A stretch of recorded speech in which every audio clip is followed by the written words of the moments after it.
haala kamiinuu birmadummaa ishee bulchuudhaaf yaaluudhaaf qaamota kamiifuun jilbeeffattu jiran kantiibaan bulchiinsa magaalaa Finfinnee Adaanech Abeebee hiriira balaaleffannaa TPLF fi shanee irratti argamuun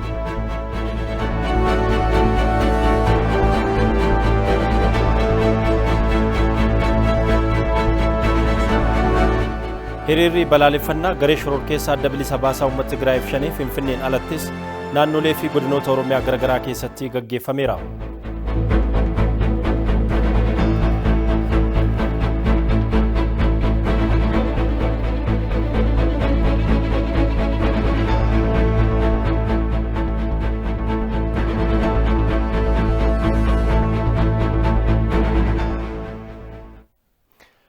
Akkam jirtu kabajamtoota daawwattoota keenya televiizyinii Itoophiyaa irraa oduu galgala kanaa waliin Taaddasaa Tarrafaati hanga xumuraatti waliin tura.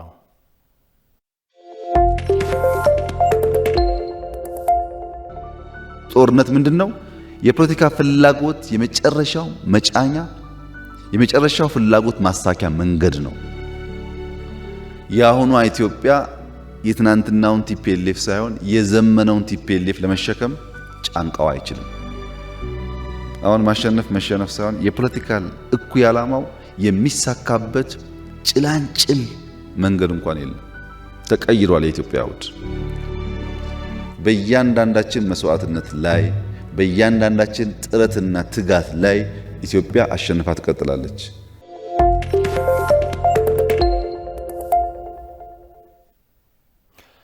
ኦዱ ጀልቀባቲን ጅራቶኒ መጋላ ፊንፊኔ ነገኛ ሳኒ እገቹዳን deeggar saaraayyaa ittisa biyyaatiif taasisan cimsuu qabu jedhan kantiibaan bulchiinsa magaalaa Finfinnee Adaanech Abeebee Itoophiyaan qaama karaa garagaraatiinis ta'ee haala birootiin birmadummaa ishee mulquudhaaf yaalaniif hin jilbeeffattus jedhanii jiru.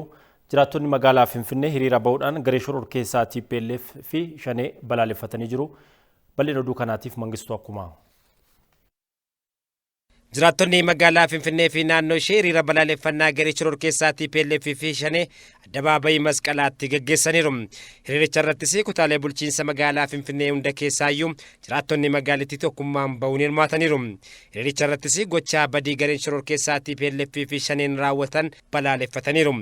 Yoomiyyuu birmadummaa biyyaa fi aarsaa kamiyyuu kaffaluu fi qophii ta'uu kan eeran jiraattonni magaalittii raayyaa ittisaa biyyaas gama hundumaatiin tumsuu fi qophii ta'uu himaniiru. Dhaadannoowwan garaagaraa dhageessaa turuunis dhiibbaa fi giddu seentummaa biyyoota lixaas balaaleffataniiru.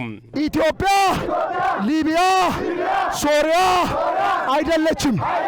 ኢትዮጵያ የጀግኖች አገር ናት። hiriiricha irratti kan argaman kantiibaan bulchiinsa magaalaa Finfinnee Aadde Adaanech Abeebee dhaloonni har'aa injifannoo abbootii isaaniitti fufsiisuu fi deeggarsa barbaachisu taasisuu qabu jedhan. ጀግኖች አሏት። ዛሬም የኛ ትውልድ ጀግና ነው። Itoophiyaan gootota qabdi. Dhaloonni har'aa jiranis goototadha. Bosonaa fi gaara keessatti birmadummaa biyyaa eeguuf raayyaa ittisaa aarsaa lubbuu kaffalaa jira. Injifannoo boonsaas galmeessaa jira. ላይ ድል እያስመዘገበ ነው። Miidiyaaleen lixaas gareen shororkeessaa magaalaa Finfinnee marsee jechuun olola sobaa tamsaasaa turuu yaadachiisuun Finfinneen garuu gootota ijoollee isheetiin marfamtee jirti kan jedhan Aadde Adaanech jiraattonni magaalaa Finfinnees birmadummaa biyyaa kabachiisuu fi gama hundaanuu raayyaa ittisaa cinaa akka dhaabbatan hubachiisaniiru. ውድ የአዲስ አበባ ነዋሪዎች Jaalatamtoota jiraattota magaalaa Finfinnee garbummaan jiraachuu hin feenu. Garbummaan maatii keenya irraa hin dhaalle. Kanaaf haa kaanu raayyaa ittisaatti haa makamnu. Duukaa haa dhaabbannu. Biyya keenyaaf har'as booris osoo hin jedhin haa duullu. Nageenya magaalaa keenyaa haa eegnu. Garee badiif daandii tokkoyyuu banuu hin qabnu. Qabeenya keenyaaf dandeettii keenyaan Itoophiyaa baraaruuf haa dhaabbannu. አብረናቸው እንቁም። Itoophiyaan biyya dimookiraasii fi bilisummaa biyyoota addunyaa barsiiste ta'uu osoo beekanii biyyoonni lixaas deeggarsaan biyyattii doorsisuu barbaadus jedhan. Gargaarsi biyya alaa bilisummaa biyyaa kan mulqu yoo ta'es Itoophiyaan hiyyummaa isheen cimtee hojjettee ni roomtis jedhaniiru. ልጆች መሆናችንን ረስተው በአገዋ ሊያስፈራሩን ሞከሩ። Ijoollee Adwaa ta'uu keenya dagachuun Agwaan nu doorsisuu yaalan. Adwaan bilisummaadha. Agwaan garuu gargaarsa. Gargaarsii fi liqiin bilisummaa keenya kan mulqu yoo ta'e bilisummaa keenya hin kenninu. Hiyyummaa keenya qabannee hojjenna. Hiriiricha irrattis jiraattonnii fi hooggantoonni olaanoon bulchiinsa magaalaa Finfinnee dabalatee jiraattonni naannawaa magaalaa Finfinnees hirmaataniiru. Garaagarummaan ilaalcha siyaasaa qabnu osoo nun daangessiin yeroo kanatti biyyi keenya waan nurraa barbaaddu aarsaa lubbuullee kaffaluuf qophiidha jedhan walitti qabaan mana maree paartilee siyaasaa bulchiinsa magaalaa Finfinnee Mulgeetaa Abbabee. Harka hojjetuu fi lafa magariitu osoo qabnu eenyullee hin bitamnu birmadummaa biyya keenyaas dabarsinee hin kenninu jedhanii jiru. Yaada isaanii Hawwii Taaffasaa qindeessiteetti.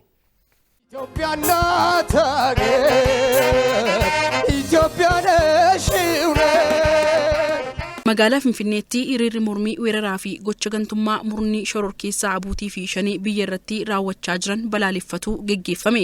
Hiriira kanarratti kan argaman walitti qabaan mana maree paartilee siyaasaa magaalaa Finfinnee obbo Mulgeetaa Abbabee biyyi garaagarummaa siyaasaan ol waan taateef wayita kanatti waan Itoophiyaan nurraa barbaaddu lubbuu qaalii keenyas kaffaluuf qophiidha jedhan. የፖለቲካ ልዩነት ከሀገር በታች ነው። ሀገር ከማንም በላይ ናት። ኢትዮጵያዊነት መተኪያ የሌለው መርከብ ነው። Garaagarummaan siyaasaa keenya biyyaa gadidha. Biyyi waan kamiyyuu olidha. Itoophiyaan doonii bakka hin bu'amnedha. Itoophiyaan keenya doonii waan taateef sana keessatti walitti qabamnee dhimmee nuti duubatti deebinuuf tokkollee hin jiru. Biyyi keenya Itoophiyaan wanta yeroo ammaa kanatti nurraa barbaaddu lubbuu qaalii keenya irra kennuudhaaf nuti manni maree paartilee siyaasaa magaalaa Finfinnee ummata keenya kabajamaa fuula dura dhaabbannee yeroo dubbannu amantaa guddaadhaani. Murna shororkeessaa biyya diiguuf waan danda'u hunda raawwachaa jiru kana dhabamsiisuun biyya keenyas ni ijaarra jedhan obbo Mulgeetaan. ለይቶ የአፋርንና የአማራን ማህበረሰብ ለማንበርከክ ሲኦል ድረስ ወርደን እንሰራለን ሲሉ የነበሩት የአሸባሪው ቡድን adda baasuudhaan hawaasa Affaarii fi Amaaraa jilbeenfachiisuuf hanga si'oolitti gadi buunee ni hojjenna kan jedhan murni shororkeessitoota kunniin isaan gara bakka jireenya isaanii si'oolitti erginee biyya waloo keenya ni ijaarra. Birmadummaa biyya keenyaa hin kenninu harka hojjetuu fi lafa magariituu osoo qabnu eenyuufillee hin bitamnu kan jedhan walitti qabaan mana maree paartilee siyaasaa magaalaa Finfinnee Mulgeetaa Abbabee gootummaa abbootii keenyaa itti fufsiisnas jedhaniiru. መስራት የሚችል እጅ ይዘን ማብቀል የሚችል መሬት እያለን ለማንም ግዞት አንገዛም። harka hojjechuu danda'u osoo qabnu lafa waa biqilchu osoo qabnu eenyufuu hin bitamnu ololaa biyya kamiifuu hin jilbeenfannu waraana bakka bu'iinsaan nurratti taasisan dursanii abbootiin keenya kan qaanessan ijoollee baandotaa fi hojii raawwachiistota garee shororkeessitootaa fi garee bakka bu'eef haala kamiinuu birmadummaa keenya hin sarbisiisnu. Olola sobaa biyyattii irratti adeemsifamaa jiru dhabamsiisuuf miidiyaaleen mootummaas ta'ee kan dhuunfaa yeroo kamiyyuu caalaa biyya giddu galeeffachuun hojjechuu akka qabaniif obbo Mulgeetaa Abbabee waamichaa dhiyeessaniiru.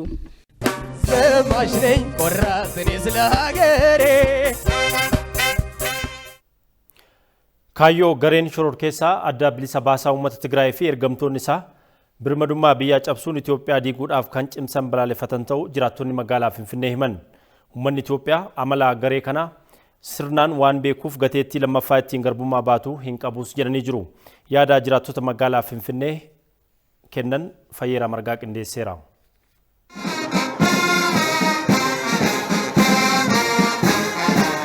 Saba keenya ajjeesuudhaaf addaan nu baasuudhaaf kan kaate juuntaa wayyaanee fi shaneen awwaala ishiin dhufe.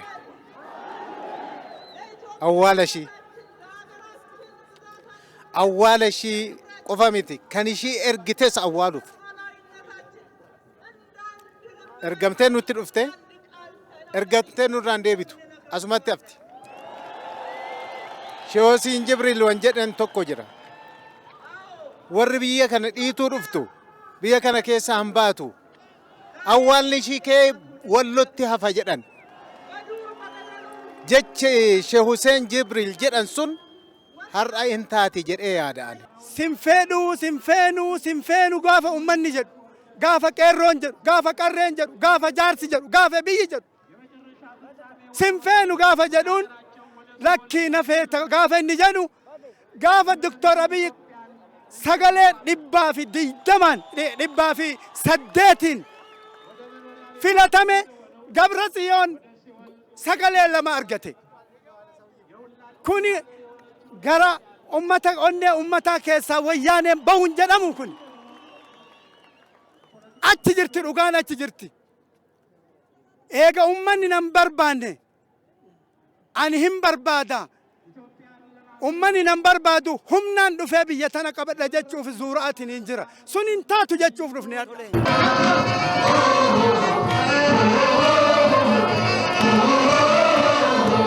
jirattiin waggaa 30 waggaa 40 duratti hojjette jara jechuun vaayirasii rakkoon qabu akkasumatti bada hin deebisne akka dhuftetti kopheen dhufte kophee duwwaa miila duwwaa sii deebisne amma iyyuu kana. Diigamu biyya kootii callisee ilaaluun narra hin jiraatu. Maaliif har'a uummanni Amaaraa uummanni Itoophiyaa diigamte jechuun naannawaa Finfinneetti sababiin inni dhufneef hin jiru. Kanaaf iyyuu har'aa kaasee deeggarsa makalaakiyaadhaafis deeggarsa qofaa otoo hin taane anaaf naa danda'amnaan anis bakka sana deemee ofii kootiif warreen kana waraanee ofirraa achi deebisee Itoophiyaa tokko gochuu kan na gaddisiisu abaa'oo shanee jirattiidhaan tokko ta'uun isaanii baay'ee na gaddisiisu. Abaa'oo shaneetis ta'ee juuntas ta'ee lammeessoo biyya kanatti hin deebisu. Rakkinni ishiin fiddee dhuftu mana hundaa keessa gala jedhe Mangistuu Hayilamaariyaam. Mana keenya hunda galee jira. Amaara keenya nurraa fixani. Affaar keenya nurraa fixani. Oromoo keenya nurraa fixani. Nu eenyu qabna jennee teenya amma. Ammas akka raayyaa ittisa biyyaatti biyya kootiif waan barbaachisaa ta'e aarsaa kaffaluudhaaf saba kiyya wajjin fuuldura deemee hoogganuu hin barbaada. Waan barbaachise irratti akka barbaachise irratti deemee waan barbaachisaa ta'e hojjechuuf ammas qophiin qaba. Jijjiirama kanatu hidhaa keessaa yaase ummata hidhaa keessaa ba'ee ammallee dhufee achi dachaase jechuun hindinna adhallee hindinna barullee hindinna fuulduraafillee hindinna nutu hinjifata hin injifanna ammootu hin injifanna ummanni haqarra jiru hin injifanna hayti bakkeen jirtu nu bira jirti sagaleen ummata kanaa kabajamuu hin qabu. Ameerikaan maal jedhaa jirti biyyi dubbatu maal jedhaa jira sagaleen keenya kabajamuu hin qabu quba kennaan fille nutu filate nama nu fille kana nama ummanni Itoophiyaa file kana kabajuu hin qabu warri alaa sun maaliifi adda qawween rasaasaan fudhannu malee ummata kana gadi buufnu jechuun kun maalinni kunis qaanii guddaadha dhugaa waan nu bira jirtuuf nama kana waan nu filleef waan nu filenna kana mootummaan alaallee Ameerikaalleen kabajuu qabdi jenna kun ሀገር ማፍረስ አይቻልም። ኢትዮጵያ ሊቢያ ሶሪያ አይደለችም። haaluma wal fakkaatuun jiraattonni hiriira balaaleffannaa garee shororkeessaa adda bilisa baasaa uummata Tigraay fi shanee irratti argaman biyya abbootiin lubbuu isaaniitti wareeguun dabarsanii nutti kennan dhaloonni ammaas wareegama barbaachisu kaffalee tikfachuu qabaa jedhanii jiru. Jiraattonni kunneenis uummanni Itoophiyaa kutaa fi amantaan osoo waliin qoodin tokko ta'uudhaan biyya baraaruudhaaf wareegama barbaachisu yeroo kaffaluu qabnus ammaa jedhanii jiru. Yaada isaanii Fayyeeraa Margaa qindeesseera.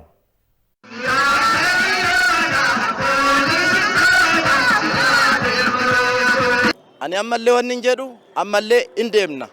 Gara fuulduraa deemnee TPLFs hambiraatillee hoo jiraatan warri duuba isaanii yaabbatanii deeman kun isaanis nurraa akka dhaabbatan ammallee deemnee duulleetoo diina keenya ofirraa barbadeessuudhaaf ammallee duubatti hin deebinu amma mazagabamnee jirra jechuudha deemuudhaaf ammallee.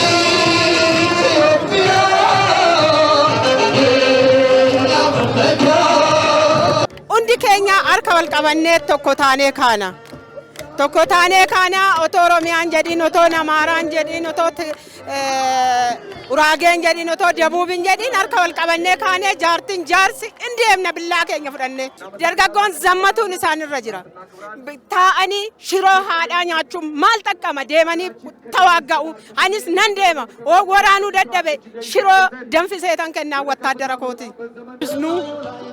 Tokkummaa keenya uummata agarsiisnee tokkotti fakkaannu ta'a amma tokko taanee jirru. Dargaggeessi kanarra tokko ta'ee kan hidhatiin hidhachuu qaba. Ka qara kutannaa qabne kutachuu qaba.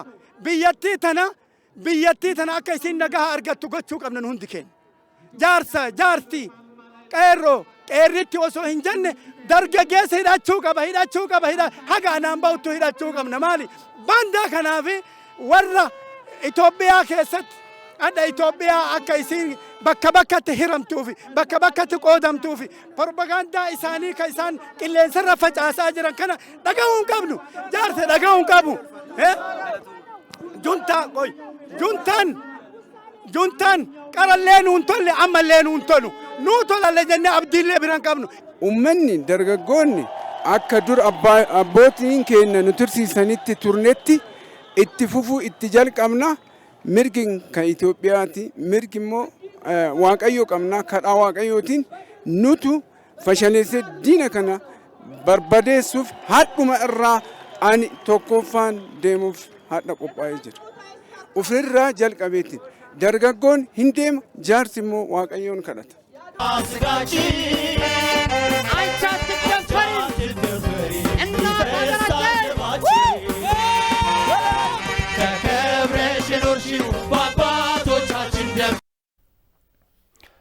Godina Arsiitti jiraattonni magaalaa Asallaa fi godina Harargee Lixaatti jiraattonni magaalaa Ciroo hiriira balaaleffannaa sharee fi adda bilisa baasaa uummata Tigraay balaaleffatuu gaggeessanii jiru.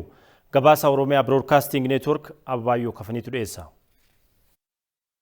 Jiraattotni godina Arsii Lixaa fi bulchiinsa magaalaa Asallaa murnoota shororkeessoo Abutiif Shanee hiriira ba'uun balaaleffataniiru. Wayyaaneen dhabamsiisuun wabii hiree uummata Itoophiyaa mirkaneessuudha. Aarsaa kamuu kafaluun gooticha raayyaa ittisaa cinaa kan dhaabbatan ta'us dubbataniiru.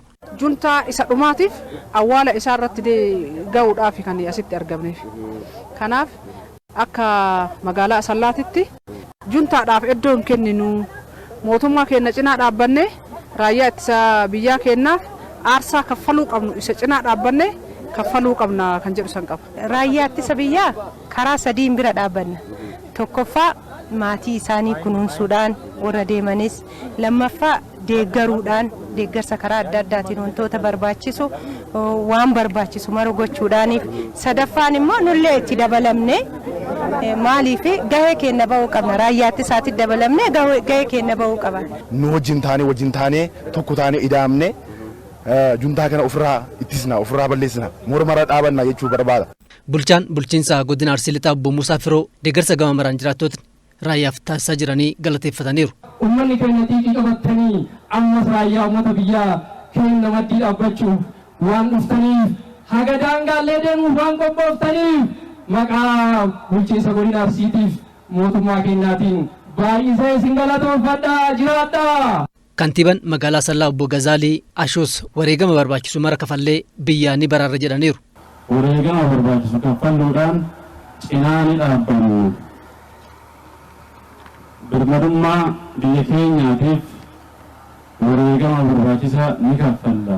Itoophiyaanis shakkii tokko malee ni injifatti. Komishinarri Komishinii Karooraa fi Misooma Oromiyaa Dr. Abdulaziz Daawud qeerroo fi qarreen diina wareegama qaaliin ofirraa funqolchanii lammataas deebi'aa jiru. Fagootti ofirraa ittisuu qabu jedhaniiru. Dargaggeessi keenya kana dura qabsaa'eetiin wayyaanee nurraa kuffise ammallee carraa guddaa qaba. Diinni osoo mana waliin seenin alatti ofirraa qabuun nurra jiraata. Fagootti ofirraa ittisuun nurra jiraata. Warra naannoo Amaaraa fi Affaar irratti miidhaa gahaa jiru kana achitti birmachuu fi danda'uun nurra jiraata. Yoo achitti birmachuu dandeenye nuti biyya keenya bilisummaa isiitiin jiraachisuu dandeenya. Inni hafe misooma isaa irratti cimee hojjetee maallaqaanis hamileedhaanis raayyaa ittisa biyyaa milishaa deeggaruutu irra jiraata waan ta'eef hojii qabatamatu fuuldura keenyatti nu eega waan ta'eef kanaaf haa qophoofnuun isiniin jedhaa. Haalumaa wal fakkaatuun jiraattotni godina Harargee Lixaa fi bulchiinsa magaalaa Ciroos hiriira balaaleffannaa murnoota shororkeessoo lamaanii bahaniiru. Murni shororkeessaa TPLF dabaa fi shira nurratti raawwatee qabsoo keenyaan ofirraa ariine deebi'ee nu hin bitus jedhaniiru. Uummanni keenya uummanni Itoophiyaatiif uummanni Oromoodhaa wanni beekuu qabu juuntaa kan nyaate Oromoodhaan nyaate maaster pilaanii Oromootiin nyaate dachii teenya ta Oromoodhaa shanachanuudhaan naannoo Finfinnee zuuraa isa shanashanee Oromoo waardiyaa godhuudhaan dura achirraa ka'e Oromoon immoo hoo jettee kaate sanbooda irra qarree fi qeerroo qabsoo eegalte qabsoo saniin Dooktar Abiy Ahmed masaraa mootummaa galchite. Lammata deebi'anii nuti wayyaaneen nu bittu gonkumaa hojjechuuf balaaleffata ganama sa'aa 12 kaane hanga ammaa deemnee as geenye lolas taatuuf duuban deebinu nuti isaan maali nuti maali nuti way gabra isaaniiti kanu bitaniif. Kantiibaan bulchiinsaa magaalaa Ciroo obbo Mahammad Umar hirmaattota hiriirichaa galateeffataniiru. Uummanni godina Harargee lixaa fi bulchiinsota magaalaa adda addaatii fi aanota irraa asitti argamtan cufti baga juntaa awwaaltanii hidda isaa gaffageessitanii isiniin jechuun barbaada. Akkasumas humnoonni lixaa harka Itoophiyaa akkasumas uummata keenyarraa sagalee uummata keenyarraa akka kaasu gamanuma dhaamsa koo dabarsuun barbaada. Bulchaan godina Harargee lixaa aadde Kiram Tahaa gochoota hammeenyaa juntaan uummata Oromoo keessattuu jiraattota godina Harargee lixaa irratti raawwate yaadachiisanii dargaggootni duuluun murna lammata gabroonfannaaf deebi'uu barbaadu dhabamsiisuu akka qabu dubbataniiru. Dargaggoonni keenya akkuma kaleessa godhaa turtan raayyaa ittisa biyyatti makamuudhaan daandii gootonni Oromoo kalee walabummaa fi Oromummaa biyyoolessummaa keenya kabachiisee isiniin ga'e. Isinis biyya keessan kabajaa fi walabummaa ishii eeguudhaan dhalootaaf dabarsuu miira yeroo hin qabneetiin akka hojjettan dhaamsa isinii dabarsuun barbaada. Hirmaattotnis raayyaa cinaa dhaabachuun wareegama barbaachisu kafaluuf qophii ta'uu dubbataniiru. Humnoota badii kana rakkoo isaan geessan kana biyyatti teenya keessattuu waggaa 27 biyya teenya tana qoqoraa turanii ammallee waggaa 27 san dagatanii deebi'anii weerara nurratti bananii ammallee lammii nagaa ajjeesaa biyya teenya kanuti silaa gara misoomaatti deemnu yeroo ammaan tana mootummaan keenya dirqameetti gara olaantummaa seeraatti seenee jechuudha jaalateetii miti dirqameetti seenee jechuudha dirqama inni itti seene kana cinaa nutilleen qabeenya qabnuunis lubbuunis hanga lubbuu teenya wareegama keenya kafaluutti mootummaa keenya cinaa ni dhaabbanne. Uummanni gama tokkoon hojii misoomaa irratti jabaachuudhaan gama biraatiin ammoo humnoota biyya diiguuf socho'an barbadeessuu qabaa jedhame. Hiriirri balaaleffannaa garee adda bilisa baasaa uummata Tigraay fi shororkeessaa Shanee magaalaa Ambootti gaggeeffamee jira. Muktaar Abdallaa.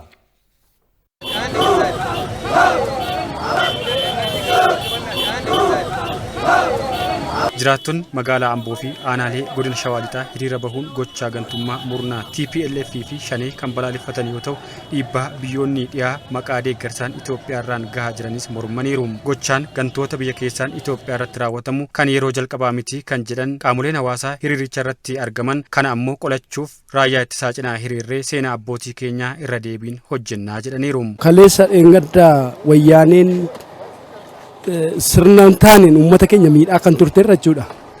Har'as immoo gara jabinaanii uummata keenya saamuuf ajjeesuudha. Sabarti saniif immoo deebitee dhufte gochaa ishiin kaleessa dheengadda waggaa darbe Maqalee irratti goote iyyuu osoo inni jiru ammas dabalataan gochaa waan jirtuuf balaaleffannaadha kan nuti dhufne.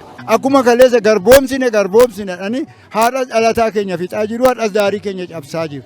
Kanaaf haadhas immoo nuti biyya keenya isaaniif hin kenninu biyya keenya isaaniif daandii isaaniif hin kenninu jireenya isaaniif hin kenninu jettee qeerroon Amboo haadhas immoo qeerroon Itoophiyaadha hidhatee ka'eera ammas hidhannee kaaneerraaf kanaaf hiriira nagaa kana bahuun keenya hiriira biyya keenya nageenya buufnu hiriira milishaa keenya bukkee hiriira waardiyyaa bukkee dhaabbannee loltoota keenya bukkee dhaabbannee waan qabnu waan nutti toleen beekummaadhaan qabeenyaan jireenyaan bukkee isaanii dhaabbannee biyya keenya kanarra balaaleffannee isa kaleessa nu fixaa ture isa kaleessa nu qorqaa ture isa har'as immoo akkuma kaleessaa sana sina nyaadha jedhee biyyittii kana keessa seenaan biyyittii jijjiiruu keessa balleessanii seenaa gadaanaa keessa waan tursiisaniif har'as isaa waan as deebaniif isaaf biyya keenya hin kenninu.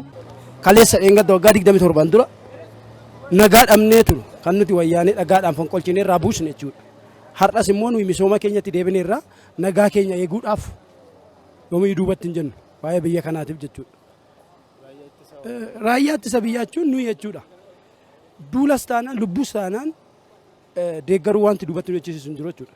Ni deeggarra jechuudha. Lukkuudha aga lubbuutti iyyuu. Kanaaf manguddoo kaasee aga jaartii jaarsa dargaggeessaa kaasee raayyaa ittisa biyyaa deeggaruuf duubatti hin jedhu jechuudha. Biyyi immoo wajjin ka'eera.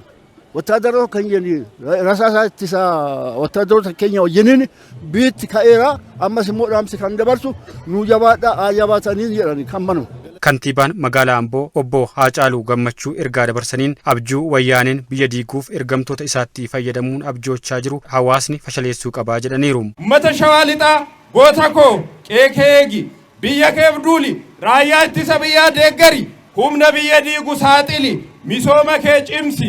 Bulchaan godina Shawaa Lixaa obbo Sahaluu Dirribsaa gochaa shororkeessaa murnoonni TPLF fi Shanee bakkaa bakkatti geessisuu malan qaamolee nageenyaa waliin ta'uun qolachuu akka qaban dhaamaniiru. Oromoo ajjeesaa mana barumsaa Oromoo gubaan Oromoof dhaabbadhaan hin jiru. Buufata fayyaa Oromoo gubaa Oromoof dhaabbadhachuun hin jiru.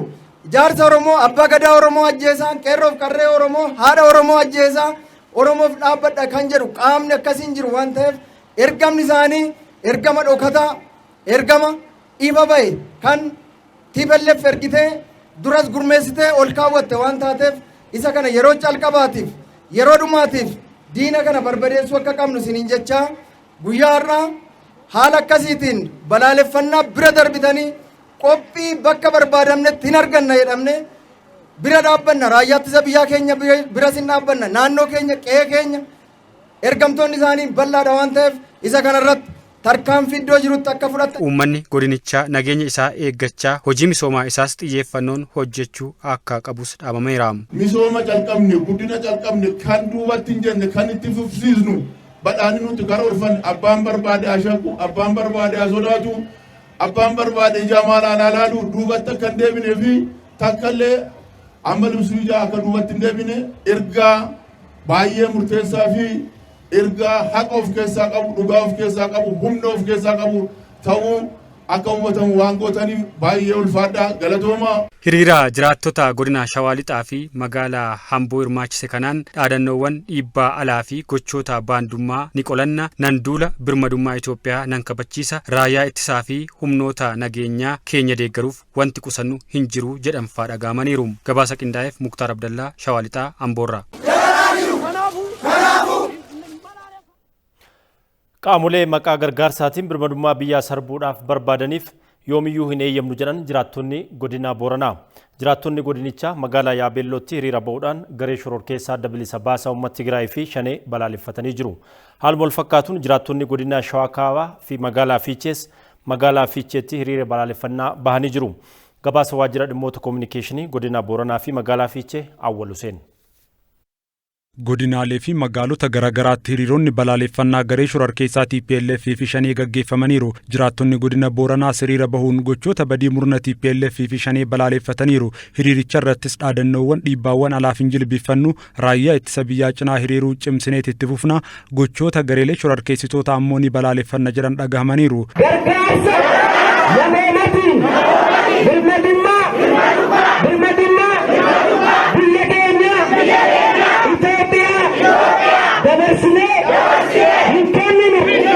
Hanga adda waraanaatti raayyicha wajjin hiriiruuf qophii ta'uu seeran. Kana malees qaamoleen hiriiricha irratti hirmaatan murni TPLF waggoota 27f biyya saamaa fi saamsisaa akka ture eeruun keessattuu uummata Oromoo irratti badiiwwan gara jabeenyaa hedduu raawwataa turuusaa dubbataniiru. Murna qabsoo uummata bal'aan aangoo irraa buufame kana aangootti deebisuuf yaaluunis qaanessaadha jedhan. Juuntaan homaaf hin taatu nagaaf hin taatu hin balaaleffanna.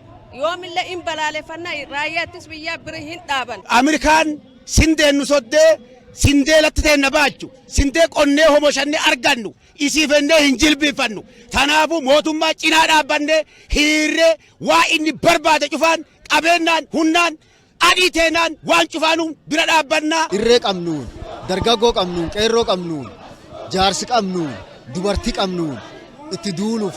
Juntaan qabeenya Oromoo awwaallattee ganni dhibba nyaachaa baate arda ammoo irraa guyyaa kan nuyi qabsoo baanaan irraa fudhannaa itti juntaan ka tokko taatee ka dhaabati taate yoomillee nu duubatti hin deebin hin jilbiifannullee nurrallee fudhachuu hin dandeenye diqqaatti guddiif ka har gudeet jirullee itti nu dhalatu malee duubatti hin deebi Ameerikaan ammoo nu sindee lafteen na baas iqotan sangaawwan kenna iqotanna faccifne qotiyya teennan itti kaaree qotanne qottateen itti fudhan malee Ameerikaa sindee nu sob nu yoomillee war sindeen bitamuu miti. Nu uummatii godina Booranaa yookaan magaalaa Yaabeelloo guyyaa arra tokkummaan ardhallee borillee tokkummaan makalaakaa saraawwata keenya bira ejjine ardhaa borillee yoomillee awwaalisi awwaalu callamte awwaalle gubnechu waggaa 27 siyaasa nu qabde ofi qorqoro ohamma dhaha mawarqii laf jala ijaarte nuunaro haroo jilbaa gadi qota nuun jette nusof ganna gasi nu taphate tanaafu warri qarjuun taalle biratti seexan juntaa jedhamu malee seexan illee birsee maal. Bulchaan godina Booranaa Jaarsoo Boruu olola sobaatiin yaaliin biyya diiguuf taasifamu yoomiyyuu hin milkaa'u jedhaniiru. Sirni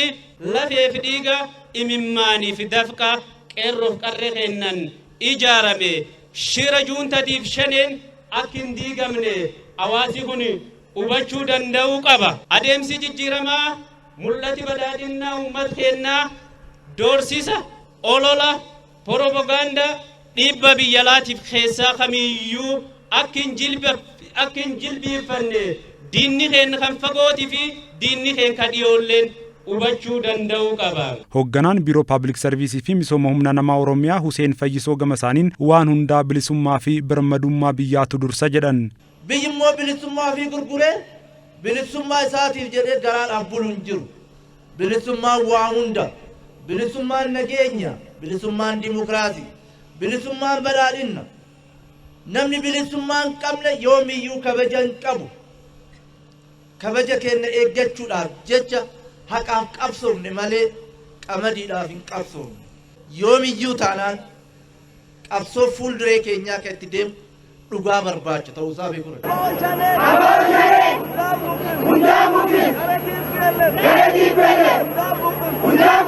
Haaluma wal fakkaatuun godina Shawaa Kaabaa magaalaa Ficheetti hiriirri balaaleffannaa garee shororkeessaa TPLF fi shanee gaggeeffameera. Hiriiricha irratti jiraattonni godinichaa fi magaalaa Fichee hedduun hirmaataniiru. Hirmaattonni hiriirichaas deeggarsa raayyaa ittisa biyyaaf qaban ibsuun murna TPLF fi shanee balaaleffataniiru. Itti gaafatamaan waajjira paartii badhaadhinaa godina Shawaa Kaabaa obbo Numrii Shamsuu murna shororkeessaa TPLF tokkummaan awwaaluun hojiilee misoomaatiin badhaadhina Itoophiyaa ni mirkaneessina jedhan. Kana booda wayyaaniin qe'ee Oromoo filamu safuudha aadmaleedha. Salaalee yeroon seenaa gootummaa kee irra deebiidhaan haaromsitu amma gaafa gariin jedhu dukkanuun dirqama Oromoo fuuldurri kee ifadha. Ijaaramii meeshaa qabdu jalatti gurmaa'u tokkummaan diinii Oromiyaan galchina ta'e Itoophiyaa diigamuu irraa baraari. Kan diinii hin dandeenye qe'ee kee eegi. Qabeenya qabduun raayyaa ittisa biyyaaf qaamolee nageenyaa cinaa dhaabbadhu kan akka gootu shakkii hin qabu. Sababni isaa salaalee seenaa gootummaa malee seenaa gaangummaa hin qabu. Hoogganaa ittaanaan ejensii geejjiba Oromiyaa obbo Lachisaa Hayyuu Gamasaaniin uummanni tokkummaan qindaa'ee nageenya naannawa isaa akka eeggatu dhaamanii deeggarsi raayyaa ittisa biyyaaf taasifamus cimee akka itti fufu hubachiisaniiru. Dhimmi biyyaas dhimma lammii hundaati jedhan. Gamtoota keessaa qulqulleessaa duuntaa fuulduraan as deemaa jirtutti barbadeessaa badhaadhina waloo akka biyyaatitti yaadamaa jiru mirkaneessuudhaaf hundi harkaa ol qaballee tumsuun barbaachisaadha. Dhaamsa jedhuun dabartu. Egaa dhimmi nama qunname kun dhimma Itoophiyaa guutuu irratti dhufu. Dhimma saba keenya saba Oromoo irratti dhufu. Dhimma paartii tokkootii miti. Dhimma mootummaa qofaatii miti. Dhimma uummata keenya hunda waan ta'eef hundi keenya halkanii guyyaa of dagannaa tokko malee ijaaramnee gurmoofnee daa'imman keenya eeggachuuf nuti galtuu keessa galtuuf keessa baasuun waan mootummaa wanta dabarte kana keessatti dammaqinaan hirmaachuudhaan gootummaa salaanii qabu gootummaa taaddee jeneraan taaddee burruufaa qaban abarii turruufaa bichuufaa qaban san irra deebiidhaan isa dhugoomsuudhaan juuntaa yeroo dhumaatiif awwaalasii gadi fageessuun baraana fi baraanina qaban biraa mirkaneessinuu jedha. Gabaasichi kan waajjira dhimmoota kominikeeshinii godina Booranaa fi bulchiinsa magaalaa Ficheeti. Kaayyoo biyya diiguu garee shororkeessaa adda bilisa baasaa uummata Tigraay fi shanee fashaleessuuf qophii ta'uu isaanii hawaasni kutaalee biyyattii garaagaraa himaniiru. Kutaalee hawaasaa kunneen hiriira bahuun gocha badii adda bilisa baasaa uummata Tigraay fi shanee balaaleffatanii raayyaa ittisa biyyaa cinaa dhaabbachuudhaafis kan yeroo kamiyyuu caalaa murannoo akka qaban dubbatanii jiru. Abduu Tashitaa dabalata qaba. Hiriirri gareewwan shororkeessitoota TPLF fi shanee balaaleffatu kutaalee biyyattii garaagaraa keessatti cimee itti fufeera. Jiraattonni magaalaa Hararis hiriira bahuun aantummaa raayyaa ittisa biyyaaf qabanii fi balaaleffannaa humnoota shororkeessitoota abuutii fi shaneef qaban agarsiisaniiru. Hirmaattonni hiriirichaa juntaa fi shaneen diinota Itoophiyaati. Itti gaafatamummaan keenya seenaa qabeessa diina biyya weeraruuf ka'eef hin jilbeeffannu osoo nu jirru Itoophiyaan hin diigamtu eenyummaa dhiibbaa alaatiif jilbiifatu hin qabnu dhaadannoowwan jedhanii fi kanneen biroo dhageessisaniiru. Biyya diigumsa irraa baraaruuf raayyaa ittisa biyyaa cinaa dhaabbachuun hanga adda waraanaatti kan duulan ta'uu isaanis dubbataniiru. Haaluma wal fakkaatuun jiraattonni godina Siltee fi godina Halaabaas dhaadannoowwan rakkoon Itoophiyaa lammiilee isheetiin furama wareegama raayyaan ittisa biyyaa kafalaa jiruuf iddoo guddaa qabna jedhan qabachuun hiriira deeggarsaa bahaniiru. Jiraattonni godinaalee lamaanii hiriiricha irratti hirmaatan kunniin gareewwan shororkeessitoota TPLF fi Shanee ni balaaleffanna, giddugaleessummaa qaamolee alaa irree keenya cimaan ni fashaleessina, gaachana hanga adda waraanaatti nutis raayyaa ittisa biyyaatti ergaawwan jedhan dabarsaniiru. Oduma ol qabateen jiraattonni godina Gaammoos deeggarsa raayyaa ittisa biyyaaf qaban agarsiisuu fi garee shororkeessaa TPLF balaaleffachuuf magaalaa Arbaa Minciitti hiriira bahaniiru.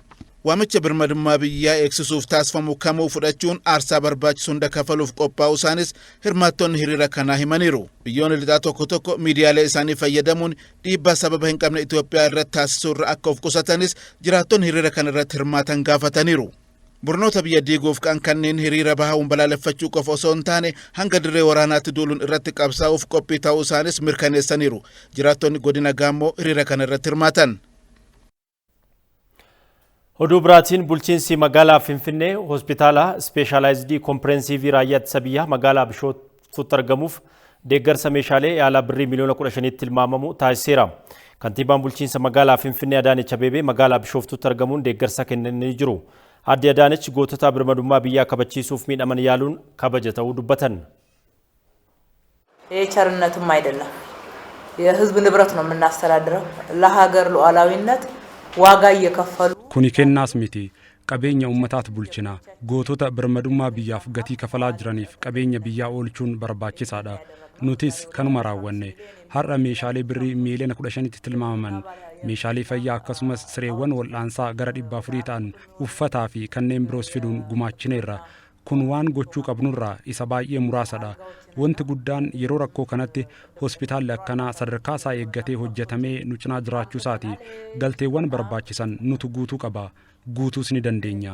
አይነት ሆስፒታል ደረጃውን የጠበቀ ዓለም አቀፍ ደረጃ ያለው በዚህ በችግር ወቅት ተገንብቶ እዚያ አጠገባችን ማግኘታችን ነው ትልቁ ነገር። ግብአቶቹን እኛ ማሟላት አለብን፣ ማሟላትም እንችላለን። Hoogganaan hospitaala waliigala raayyaa ittisa biyyaa Birgaadeer Jeneraal Tagany Lataa deeggarsa taasifameef galateeffataniiru. እስካሁን ድረስ ያሳየ ያለው ጀግንነት ውድ ህይወቱን የከፈለ ያለው ህዝባችን ከጎኑ ስላለ ነው። lubbuu qaalii aarsaa gochaa gootummaan raayyaan keenya agarsiisaa jiru waan ummanni isa cinaa jiruu fi raayyichi qaama ummataati. Ummata keessaa ba'e kanneen ammaasitti wal'aanamaa jiran addoota waraanaa garagaraatti kanneen madaa'anidha. Ummanni keenya akkanatti as dhufuun isin wajjin jirra aarsaan kafaltan biyyaaf jechuun deeggarsa haamilee kennuun waan baay'ee nama gammachiisudha. Kanaa olitti wanti nama gammachiisus hin jiru. Kanaafuu qaamota tumsa akkanaa taasisaniif galata guddaa qabna. Ummanni keenya gara fuula duraattis haaluma kanaan raayyaa ittisa biyyaa cinaa dhaabbachuu cimsee itti fufuu qaba jenna. Dursaa haadha keenya Itoophiyaadhaaf mata duree jedhuun sagantaan aartii fi weelluu bulchiinsa magaalaa Hoolotaa Akaadaamii Waraanaa Itoophiyaatti gaggeeffameera. Birgaadeer Jeneraal Mulgeetaa Ambaachoo ajajaa Akaadaamii Waraanaa Itoophiyaa sagantaa kanarratti artistoonni yeroo ammaa ogummaa isaaniitiin isaanis waraana kana deeggaraa jiru waan ta'eef niin galateeffadhaa jedhanii jiru. Akaadaamiin Waraanaa Itoophiyaa yeroo ammaa kana riifoormii gaggeessuudhaan ga'umsaa fi ammayyummaa raayyaa ittisa biyyaaf gumaacha taasisaa jiran kan jedhan Birgaadeer Jeneraal Mulgeetaa Ambaachoo Akaadaamiin raayyaa ittisa biyyaa Itoophiyaa namoota siivilii kallattiidhaan simatee loltoota keessaas sadarkaa leenjisummaa fi ajajummaatiin barsiisaa kan jiru ta'uu dubbatanii jiru. Sagantaa artistoonni hojii aartiitti dhiyeessan kanarratti weellistoonni weelluu kan dhiyeessan yoo ta'u leenjitoota ogummaa isaaniitiin jajjabeessaniiru. የካራማራው አሊ በርኪ ጀግናለሽ ሁሌም ተተኪ ያስተሳሰረን ብዙ ነው ኢትዮጵያዊነት ሚስጥር ነው።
keessa minaanii dhimimman buusakaa keenya garaanii maala geeshee maala laatu maala geessee maafna yaadu kanyiidii dirbii bakkeedhaa lantaa assigii dirbii lammii sobdee dhaabattoo.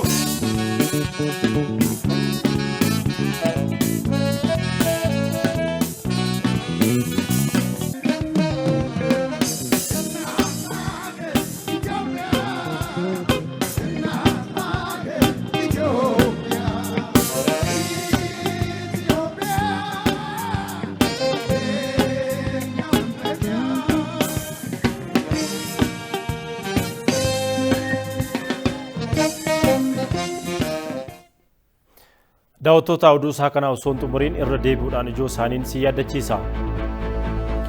Itoophiyaan qaama haala kamiinuu birmadummaa ishee mulquudhaaf yaalaniif hin jilbeeffattu jedhan kantiibaan bulchiinsa magaalaa Finfinnee Adaanech Abeebee hiriira balaaleffannaa garee adda bilisa baasaa uummata Tigraay fi Shanee balaaleffatu irratti argamuun.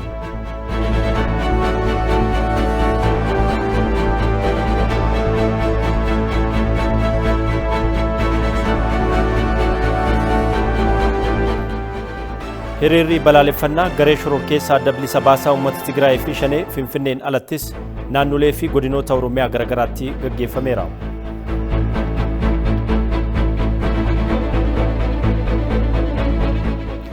Kabajamtoota daawwattoota keenya oduu isaa kanaaf qabannee xumurree jirra. Turtii gaarii.